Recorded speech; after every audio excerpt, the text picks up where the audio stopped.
Hey guys, and welcome to a video. It is getting on that Christmas season. Uh, as you can tell, if as you'd know anyway by clicking on the video and seeing the title and also the picture behind me. Today, we're going to be looking at which I would probably say it's probably one of the most questionable handhelds that are out there at the moment, and of course, I'm talking about the PlayStation Portal. Not to be confused as a brand new PSP, as I actually had back in the day. I think the original PSP is still probably one of the best portable handhelds that has ever been made. Um, yeah, so we're going to be talking about this bad boy. Just looking at it, just the feel, it's. I love it. It's amazing, but wait, there's more. my fears were true. My biggest fears, are sadly true about it. And you're gonna hear a very You're gonna hear me repeat myself. You're gonna hear me say the same thing a lot throughout this video. Biggest question: does it work? And the answer to that is yes and no. I've played on it over the past few days. Again, I've used it. Sat here right next to my PlayStation is just behind me. So I've been sat at the table playing it next to my PlayStation. My sofa's just over there. I've sat playing it on there. I've gone to the bedroom. I've again played it from my bedroom. And, like I said, it works, but at the same time, it doesn't. Um, and the reason for that is Wi-Fi. And you're gonna hear me say a lot about Wi-Fi throughout this video. As I said, I'm with Sky, not the best Wi-Fi. I'm actually at the lowest band. Also, I did have enough to stream. I had segments where I was playing on the PS Portal with no lag. It ran so smoothly. I think at one point I got a good hour and a half to 2 hours of just pure constant play. That's on FIFA and Spider-Man 2. They were the main two games I tested. I did also test Cyberpunk as well, but at that point the Wi-Fi dropped, and yeah, when it drops and you can't connect, it's unplayable. The frame rate is terrible. The sound lag is awful, and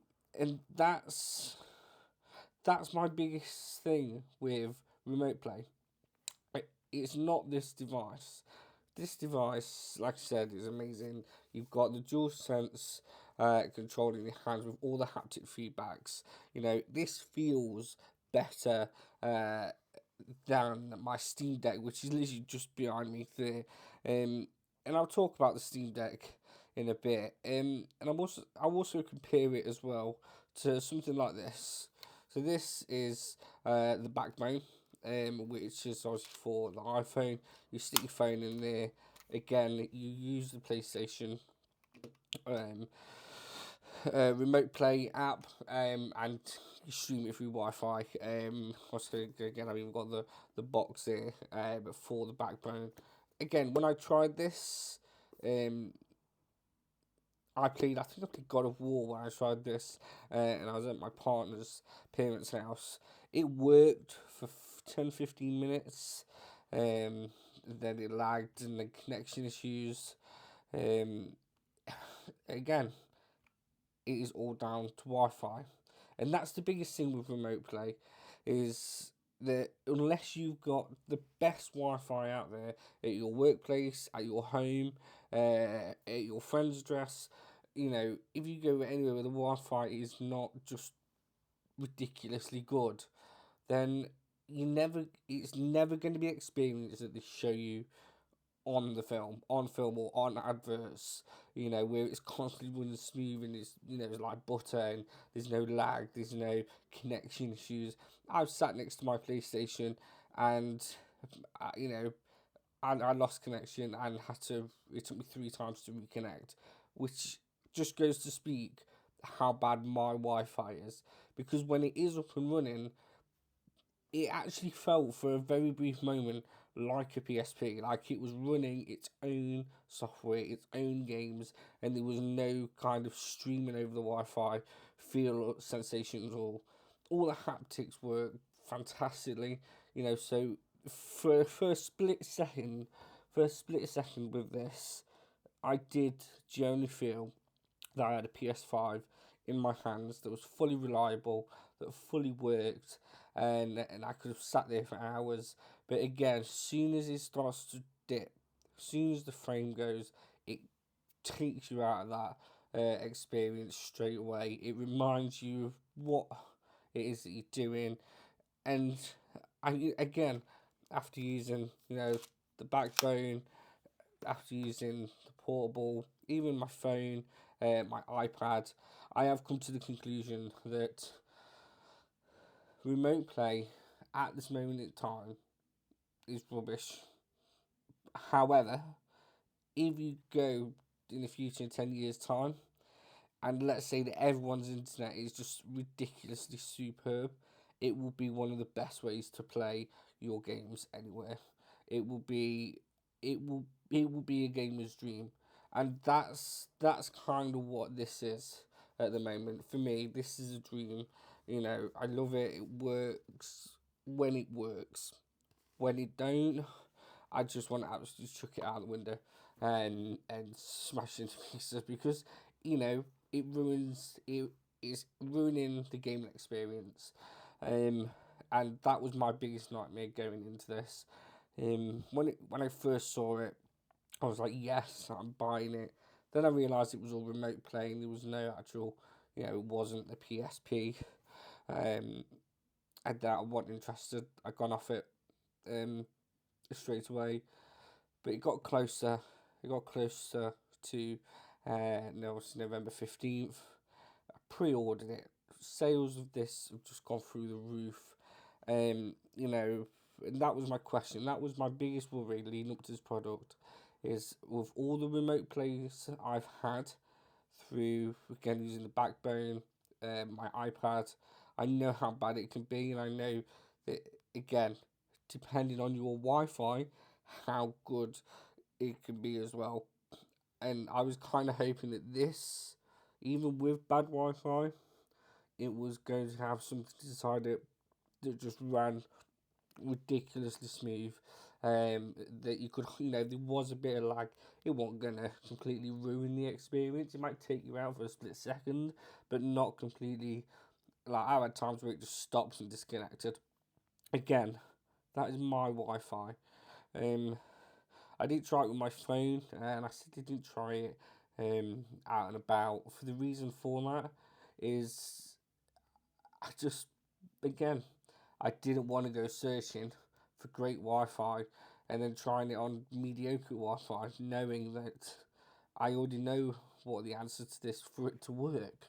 And there's videos out there where people have gone miles out, connected to great Wi-Fi, and again, it's working smooth. The connection to this to my PlayStation again is fantastic. It can turn my PlayStation 5 on when it's turned off.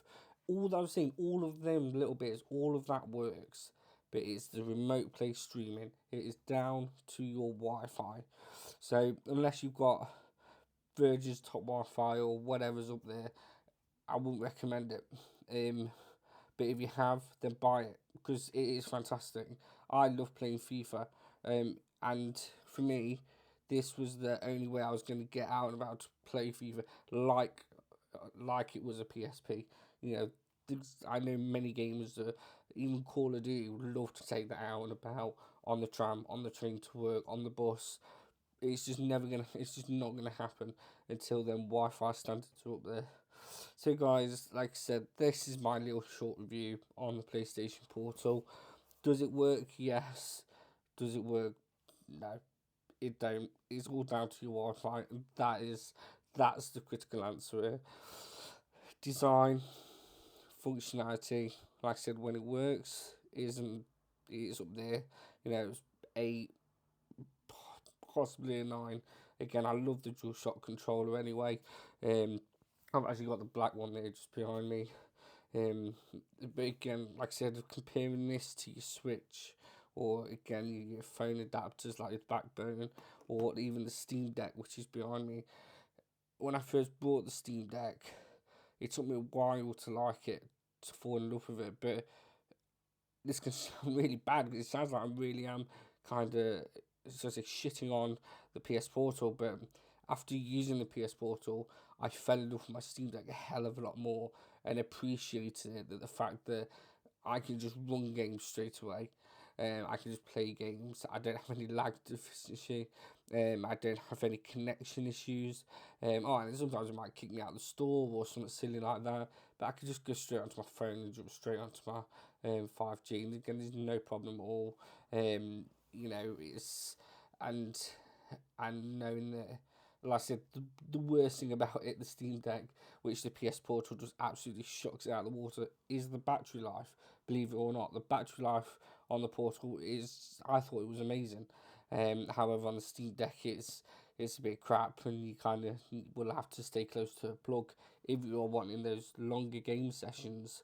But yeah, guys, like I said, if you are struggling to get one this Christmas, like I said, if you've got great internet and you are paying for the top internet, then I'd recommend buying it.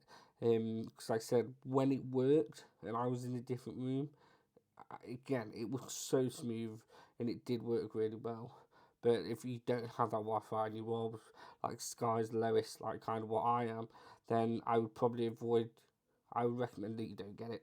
I would avoid it and just stick to playing your PS5 games.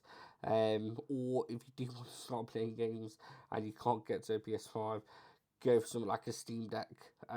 Get a different. Maybe go to the PC, try PC game mode or whatever different kind of gaming device, and just try that way. But anyway, guys, like I said, this is my short little review of the PlayStation Portal. Obviously, you can see a bit of a different background.